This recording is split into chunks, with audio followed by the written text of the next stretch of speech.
ಕರ್ನಾಟಕ ರಾಜ್ಯದ ಹವಾಮಾನ ಮುನ್ಸೂಚನೆ. ನಾನು CS ಪಾಟೀಲ್, ವಿಜ್ಞಾನಿ, ಹವಾಮಾನ ಕೇಂದ್ರ, ಬೆಂಗಳೂರು.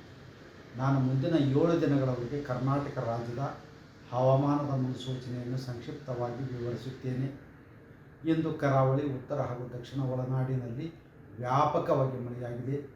ಪ್ರಮುಖವಾಗಿ ಗೆರಸೊಪ್ಪ ಉತ್ತರ ಕನ್ನಡ ಜಿಲ್ಲೆಯಲ್ಲಿ 15 ಸೆಂಟಿಮೀಟರ್, ಬೀದರ್ನಲ್ಲಿ 6 ಸೆಂಟಿಮೀಟರ್, ಶೃಂಗೇರಿ ಚಿಕ್ಕಮಗಳೂರು ಜಿಲ್ಲೆಯಲ್ಲಿ 7 ಸೆಂಟಿಮೀಟರ್ ಮಳೆಯಾಗಿದೆ.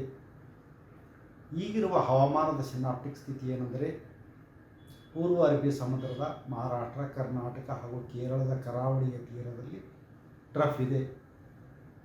ಬಂಗಾಳ ಉಪಸಾಗರದ ಉತ್ತರ ಭಾಗದಲ್ಲಿ ವಾಯುಭಾರ ಕುಸಿತವಾದ ಹಿನ್ನೆಲೆಯಲ್ಲಿ ಕರಾವಳಿ ಜಿಲ್ಲೆಗಳಲ್ಲಿ ಜುಲೈ 24ರಿಂದ ಜುಲೈ 30ರವರೆಗೆ ವ್ಯಾಪಕವಾಗಿ ಮಳೆಯಾಗುವ ಹೆಚ್ಚಿನ ಸಾಧ್ಯತೆ ಇದೆ. ಉತ್ತರ ಕನ್ನಡ, ಉಡುಪಿ ಹಾಗೂ ದಕ್ಷಿಣ ಕನ್ನಡ ಜಿಲ್ಲೆಗಳ ಕೆಲವು ಕಡೆ ಭಾರೀ ಹಾಗೂ ಅತಿ ಭಾರೀ ಮಳೆಯಾಗುವ ಸಾಧ್ಯತೆ ಇದ್ದು, ಜುಲೈ 24ರಿಂದ ಜುಲೈ 26ರವರೆಗೆ ಆರೆಂಜ್ ಅಲರ್ಟನ್ನು, ಜುಲೈ 27 ಹಾಗೂ 28ರಂದು ಯೆಲ್ಲೋ ಅಲರ್ಟನ್ನು ಘೋಷಿಸಲಾಗಿದೆ. ಉತ್ತರ ಹಾಗೂ ದಕ್ಷಿಣ ಒಳನಾಡಿನ ಜಿಲ್ಲೆಗಳಲ್ಲಿ ಜುಲೈ 24ರಿಂದ ಜುಲೈ 26ರವರೆಗೆ ವ್ಯಾಪಕವಾಗಿ, ಜುಲೈ 27ರಿಂದ ಜುಲೈ 29ರವರೆಗೆ ಹಲವು ಕಡೆ ಮಳೆಯಾಗುವ ಹೆಚ್ಚಿನ ಸಾಧ್ಯತೆ ಇದೆ.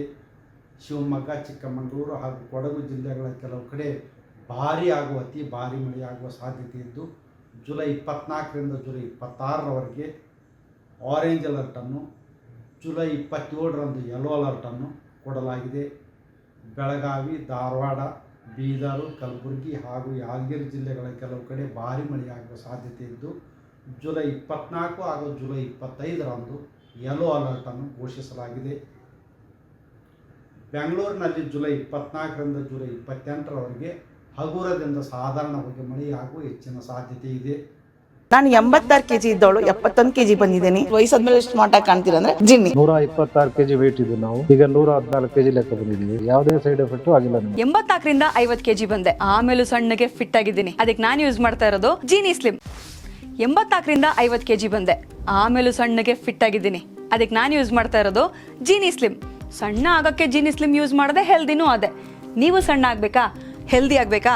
ಹಾಗಿದ್ರೆ ಜೀನಿ ಸ್ಲಿಮ್ ಯೂಸ್ ಮಾಡಿ.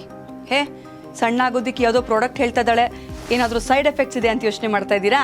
ಖಂಡಿತ ಇಲ್ಲ. ಯಾಕಂದರೆ ಇದು ಕೆಮಿಕಲ್ ಫ್ರೀ. ಸಣ್ಣ ಆಗಬೇಕು ಅಂದರೆ ಜೀನಿ ಸ್ಲಿಮ್ ಯೂಸ್ ಮಾಡಿ. ಹೆಚ್ಚಿನ ಮಾಹಿತಿಗೆ ಕೆಳಗೆ ಡಿಸ್ಪ್ಲೇ ಆಗ್ತಿರೋ ನಂಬರ್ಗೆ ಕಾಲ್ ಮಾಡಿ.